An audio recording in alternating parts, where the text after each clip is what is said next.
The world remembers kings, conquerors, and empires, but heaven remembers men and women who walked by faith. After the apostles of the Lamb, God never stopped raising witnesses. They preached when it was illegal. They believed when it was dangerous. They endured when it cost them everything.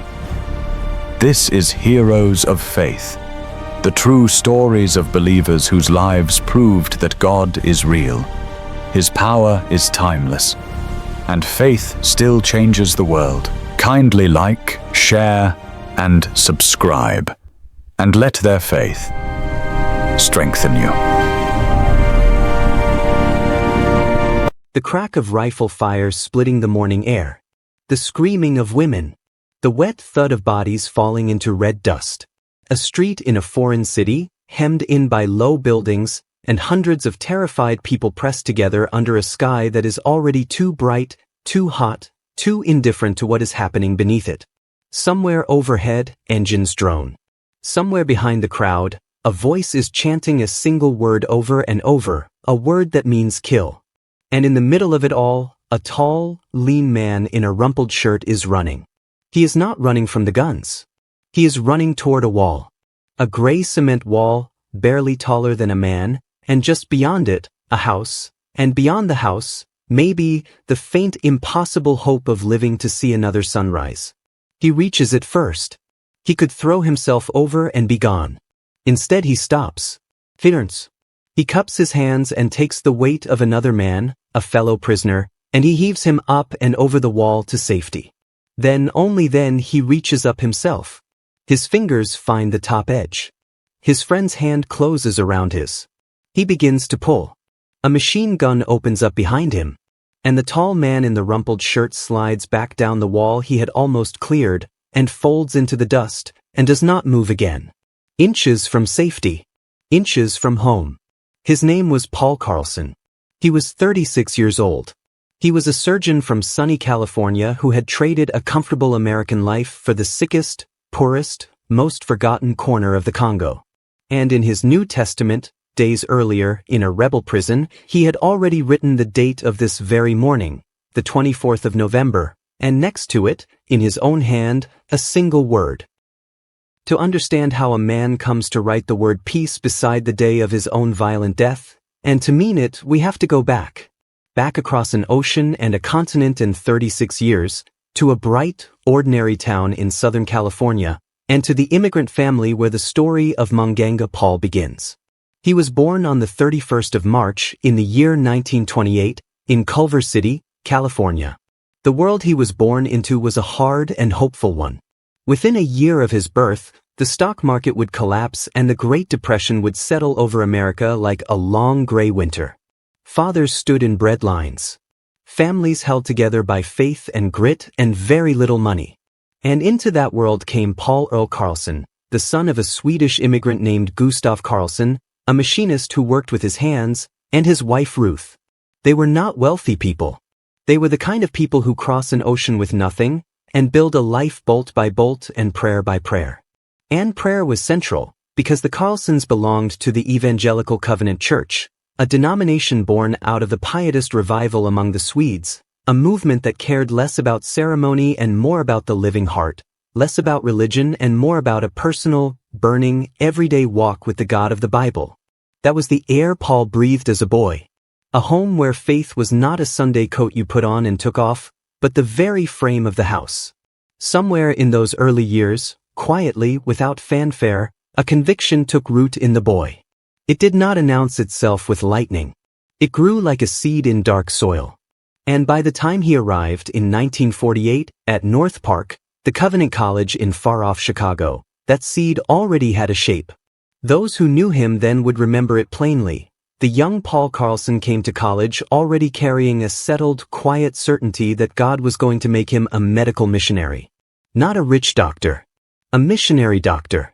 A man who would take the healing hand of medicine to people who had none. Hold that in your mind, because it will matter enormously later.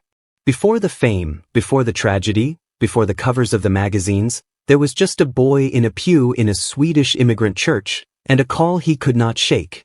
He was bright and he worked. From North Park he went on to Stanford University, one of the finest schools in the country, and there in 1951 he earned a degree in anthropology, the study of human beings, of cultures, of peoples unlike his own. It was a strange and telling choice for a future doctor. It was as if, even then, some part of him was preparing not merely to treat bodies, but to cross into another world and love the people he found there. Then came medicine. In 1956 he graduated as a physician from George Washington University, and he threw himself into the long, brutal apprenticeship of a surgeon, internship, and then years of residency at Harbor General Hospital in the South Bay of Los Angeles, the hospital that would one day be renamed Harbor UCLA.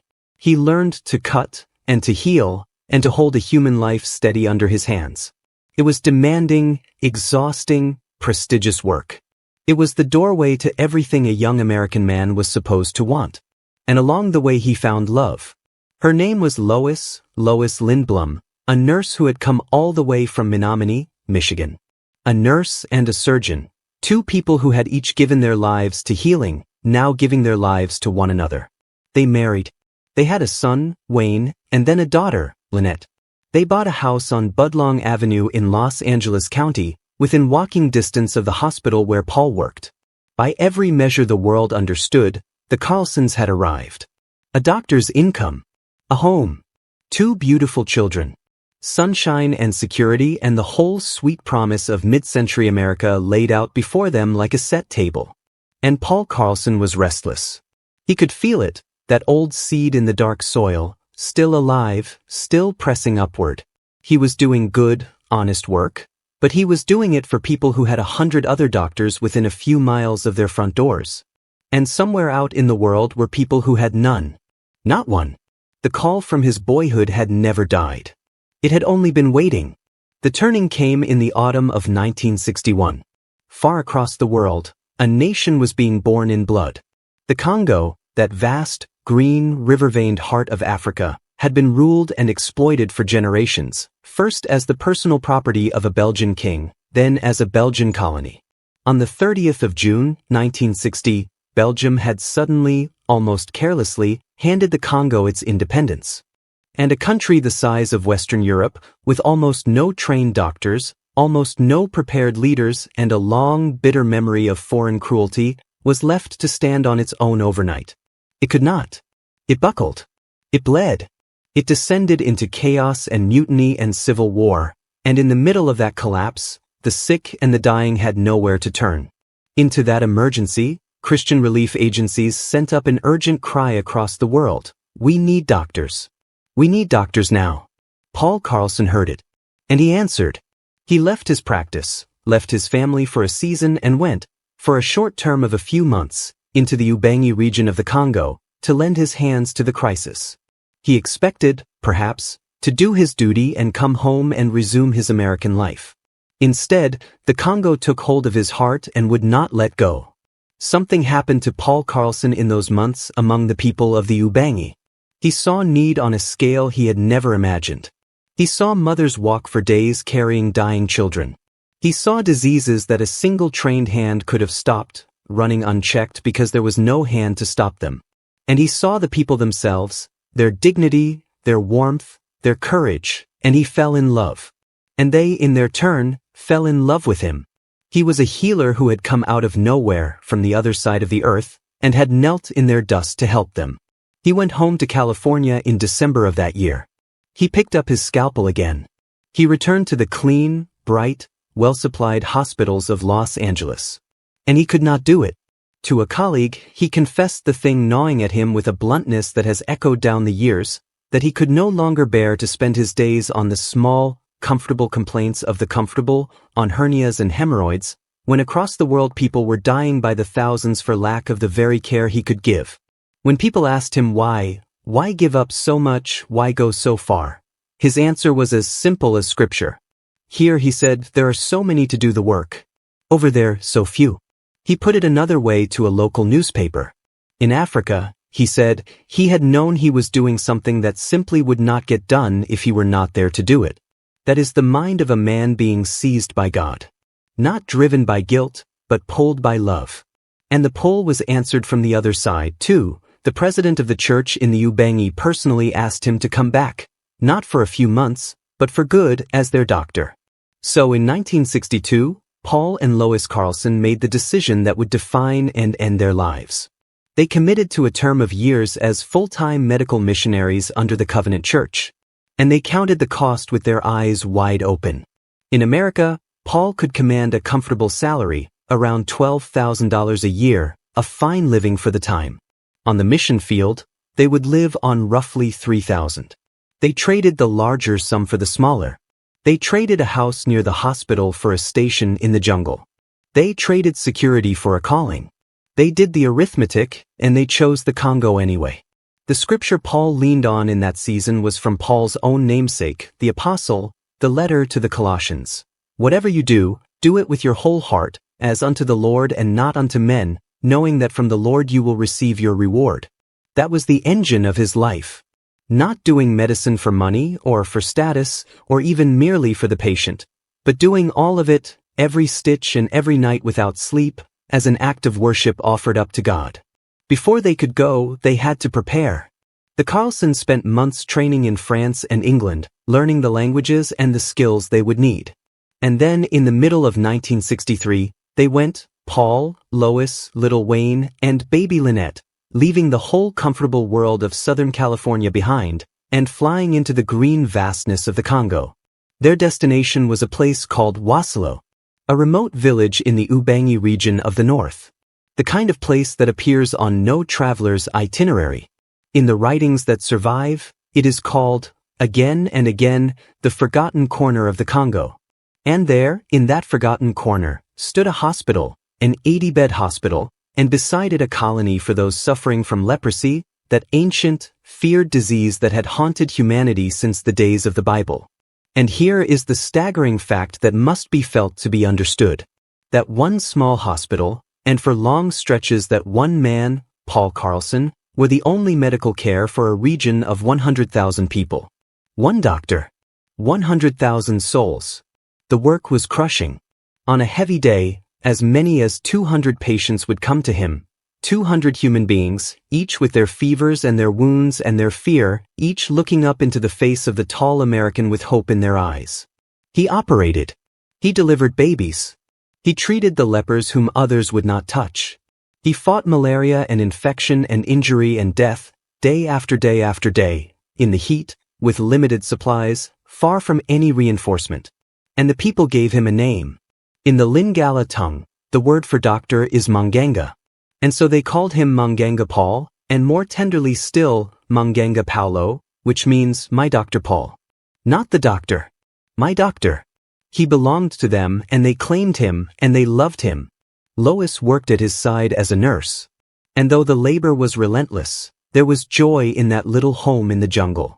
When the long days ended, the Carlson family would gather, and their entertainment was not the glittering distraction of the world they had left, but the oldest and simplest of pleasures. They played Scrabble around a table. They sang hymns together in the African night. The children raised animals and had their small adventures. It was a hard life. And Paul Carlson said, without irony and without regret, that he had never been so fulfilled. By his own reckoning, he spent almost all of his time simply trying to heal, and healing in Waselo meant more than medicine. It meant fixing the plumbing when it broke. It meant repairing a car so he could make a house call to a village down the road. He was doctor and surgeon and mechanic and handyman and friend, poured out entirely, holding a corner of the world together with his two hands and his prayers. This is the part of the story the magazines would never fully capture. Before he was a martyr, he was a servant. Before the drama, there were 1,000 undramatic mornings of a man getting up in the heat to go and love people the world had forgotten. And it is worth stopping here, before the darkness comes, to let that sink into our hearts. Because this is what a life laid down actually looks like, most of the time. It is not a single glorious moment. It is 10,000 small faithful ones, offered up as unto the Lord. But even as Manganga Paul bent over his patients in that forgotten corner, a storm was gathering across the Congo that would soon reach even Waselo. And to understand what came for him, we have to understand the fire that was sweeping the land. The Congo's independence had not brought peace. It had brought a scramble for power, foreign meddling, and the long shadow of the Cold War, as East and West fought to bend the young nation to their designs. The country's first prime minister, a fiery nationalist named Patrice Lumumba, had been driven from power and, in January of 1961, murdered. His death did not end the struggle. It lit a fuse. By 1964, that fuse had reached the powder. In the East and the North, a rebellion exploded, a movement of young men, many of them teenagers, some of them barely more than children, who called themselves the Simbas. The word means lions. They were led by men who had once stood with Lumumba, men like Christophe Benaye and Gaston Somialat, and they burned with a mixture of grievance and ideology and rage against the West and against everything that looked to them like the old colonial order. And they carried something stranger and darker still. Their leaders taught them a belief in Dawa, a ritual magic, water sprinkled by a witch doctor, that they were told would turn enemy bullets to water, that would make them invulnerable in battle. Convinced they could not die, and often clouded by drink and drugs, the young Simbas threw themselves forward with a terrifying, reckless fury. Government soldiers, well-armed and well-trained, simply broke and ran before them. Town after town fell. And as they advanced, they killed. In the places they conquered, they set up a self-proclaimed People's Republic, and there they slaughtered by the thousands. Teachers, clerks, officials, the educated, anyone they branded an enemy of the revolution. Untold numbers were murdered in public, at the foot of monuments to the very Lumumba whose name they invoked. This was the tide that was rising. This was the fire coming north toward Waselo. In August of 1964, the Simbas captured the great interior city of Stanleyville and made it the capital of their People's Republic. And the shadow fell at last across the Ubangi. As the danger closed in, the embassies gave the order, all missionaries were to evacuate. But there was an exception. Doctors, they said, doctors, because the need was so desperate, doctors could stay if they chose to. If they chose to.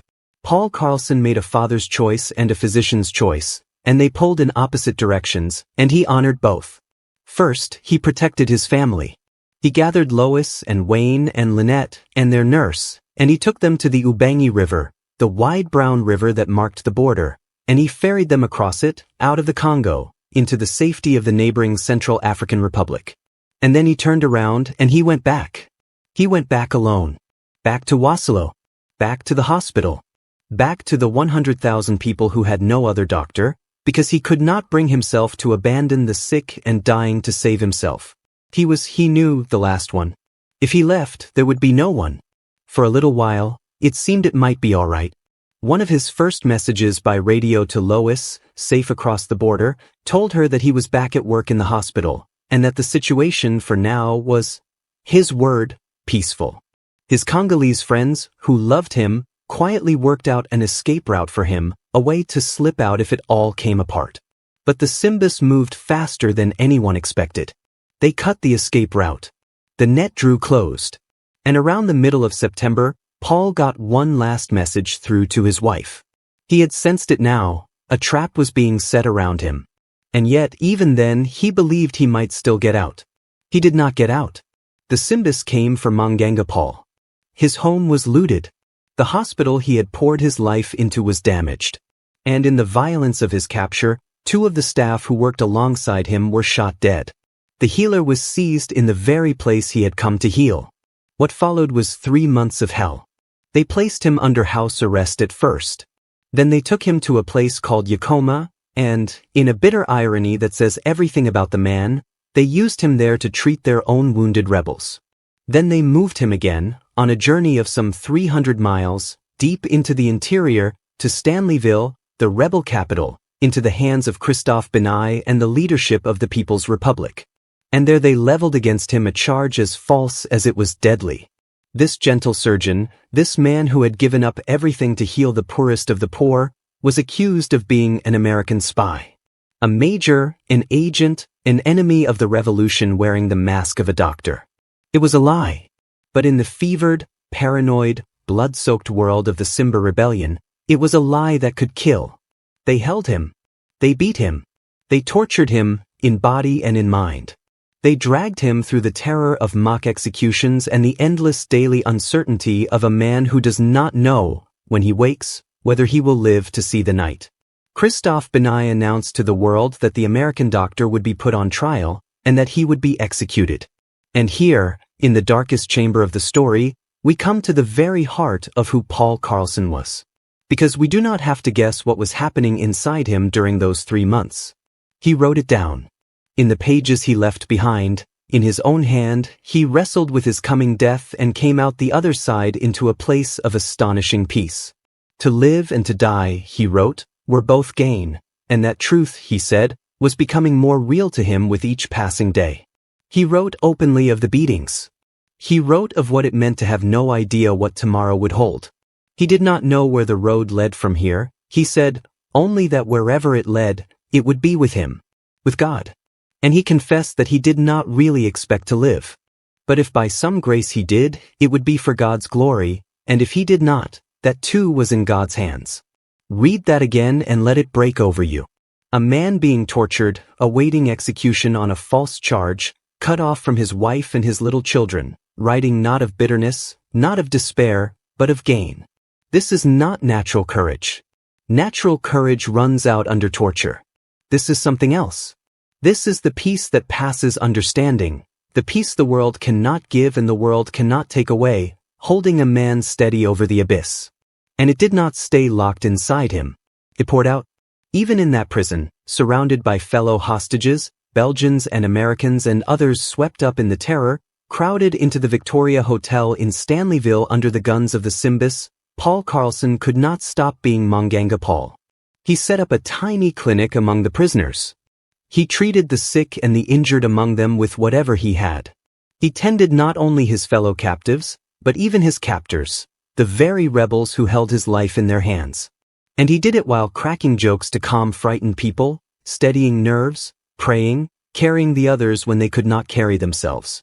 There was among those prisoners a Belgian engineer, a man with no reason to flatter a missionary, who watched Paul Carlson through those weeks of terror. And afterward he said something that stands as one of the great testimonies to a hidden life. He said he had never in his life seen a man behave like that. He called Paul Carlson the one real man he had ever met. That is the miracle. Not a bolt from heaven. Something rare. A human being so filled with the life of God that even his enemy's prison could not extinguish his light, so that a hardened stranger looked at him in the valley of the shadow of death and saw, for perhaps the first time, what a real man, a whole man, a man alive in God, actually looks like. There are miracles of power, and there are miracles of character. And the second kind may be the greater, because it cannot be faked and it cannot be forced, and it preaches long after the noise of wonders has faded. And in the middle of it all, Paul Carlson took out his New Testament, the Word of God he carried into that pit, and he did something almost unbearable to contemplate. He turned to a page and he marked a date, the 24th of November, and beside it he wrote one word. We do not know all that was in his mind. But there it is, in his own hand, the very day that death would come for him, marked in advance in the pages of Scripture, and beside it, not fear, not fury, but peace. As though the God who holds all our days had let his servant see, and had steadied his heart to meet it. Even in the darkness, Paul's prayers reached beyond himself. He prayed, he wrote, that out of all this suffering, God would send revival, revival to the churches of the Ubangi, revival in his own heart, revival among his Congolese brothers and sisters. He was in chains, awaiting execution, and he was praying for awakening. He had not come to Congo to become famous, or even to become a martyr. He had come for the people. And even at the end, it was the people he was thinking of, and the glory of God among them. Now the world outside the prison had begun to move. As the days passed and Benaille's threats grew louder, Paul Carlson's name and his face began to appear in newspapers across the free world. His plight, which had at first stirred barely a ripple of indifferent attention, now seized the conscience of nations. And Christians across the globe fell to their knees. In churches and homes on every continent, people who had never met him began to pray for the doctor in the Congo. His imprisonment did what all his quiet years of service never could. It lifted the forgotten corner of the Congo before the eyes of the whole watching world, and it drove multitudes to prayer. But the negotiations for his release broke down. Benai would make no more concessions.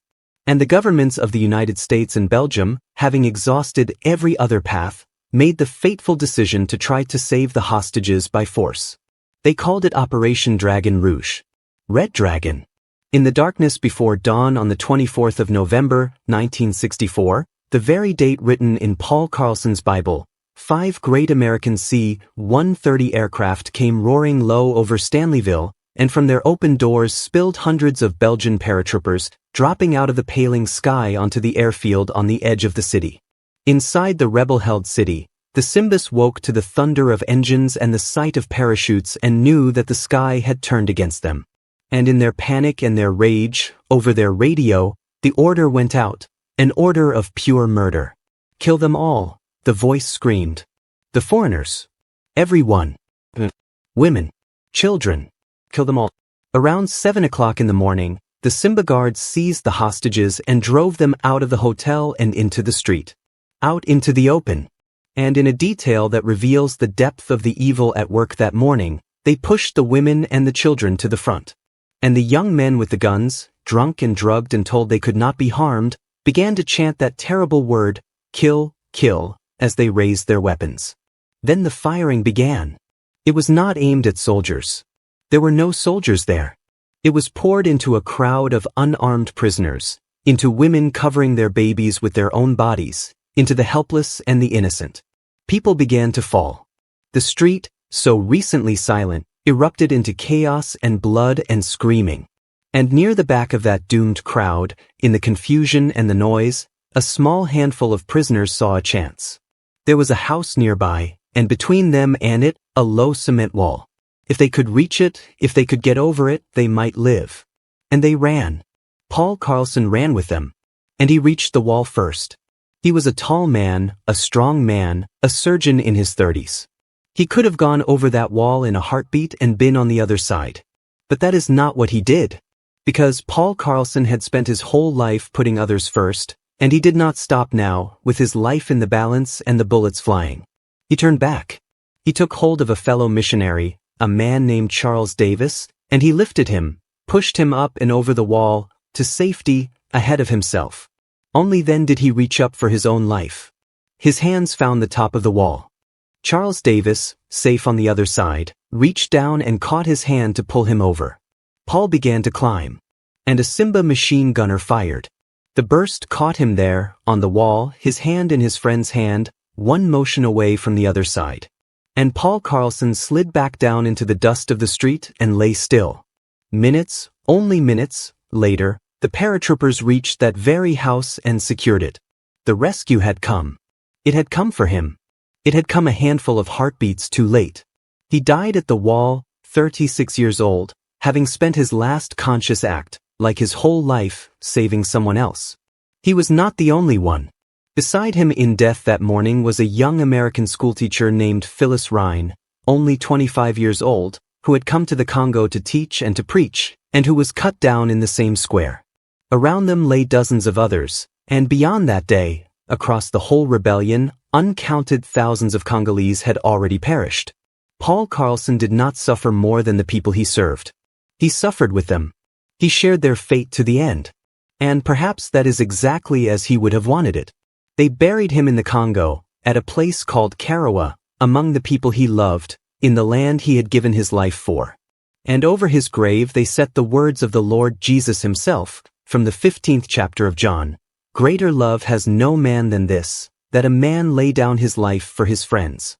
There has never been an epitaph more perfectly true. He had, quite literally, laid down his life for his friends, turned back at the wall to lift another over first, and taken the bullet meant to give him time. The governor of the Ubangi province, a Congolese leader, later wrote to Paul's widow Lois. Your husband's sacrifice, he told her, will not have been in vain. The grave where he rests in a village of our province, he wrote, will always remain a reminder to us that in the midst of the hatred and the violence that troubled our Congo, one man willingly gave himself to die, for an idea of peace and love and brotherhood. And now the story that the quiet doctor had never sought went out to the ends of the earth. In the first week of December 1964, Something happened that had almost never happened before and has rarely happened since. The two greatest magazines in America, Time and Life, carried the very same story on their covers in the very same week. And that story was not a president, or a general, or a movie star. It was the face of a missionary doctor who had died at a wall in the Congo. The world had a name for him now. They called him the Congo martyr. But Paul Carlson's story does not end at the grave in Karawa. Because the seed that falls into the ground and dies, the Lord Jesus said, does not stay alone. It bears much fruit. And so it was. Almost at once, Paul's friends and his church established a foundation to carry on his work, to keep the hospital going, to keep healing the people he had died serving. In the years that followed, the government granted that work a new hospital complex and thousands of acres of land. Decade after decade, through war and unrest and everything the long, hard history of the Congo could throw at it, the work went on. Today it continues still, under the name of the Paul Carlson Partnership, laboring alongside the Congolese Church to bring medical care and hope to Central Africa, 60 years and more after the man himself fell in the street. Thousands upon thousands of people are alive, or healthier, or educated, because a surgeon from California decided that the few who had no doctor mattered more than the many who did. His name was carved into the life of the church that sent him. A tower at his old college was named for him. Buildings and parks in America bear his name to this day. His widow Lois, who would later remarry and become known as Lois Carlson Bridges, sat down and wrote the story of their life and his death in a book she called Mungenga Paul, so that the world would not forget what she had seen. Films were made. And the prayer he had prayed in the prison, the prayer for revival, went on being answered in the enduring, living church of the Congo, and in every heart that his story has stirred from that day to this. And here we come to the reason his story still matters, and still burns, so many years later. Because Paul Carlson is not merely a tragedy. He is a summons. Consider his zeal. Here was a man who had every reason to stay comfortable, the training, the income, the house, the family, the sunshine, and who could not rest while others died for lack of what he had to give.